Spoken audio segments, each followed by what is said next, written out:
আমার ননদের গুণ আছে গো, এই যে পিঠে বানাই দিয়েছি,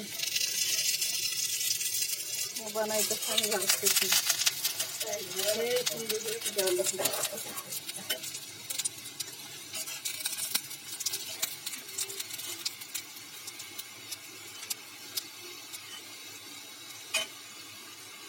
আমাকে কাটা পিঠা গো, কাটা পিঠা। ওই কি পিঠা করছে না, খুলছি। আমরা সেই কাটা পিঠা।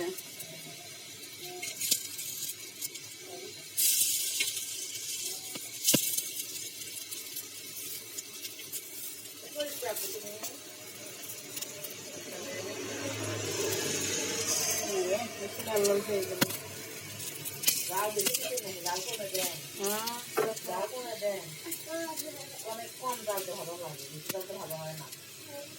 একদম কমা, একদম কমা দিলাম। ফার্স্টে তো চুলা গরম ছিল, এই জন্য এরকম হয়েছে।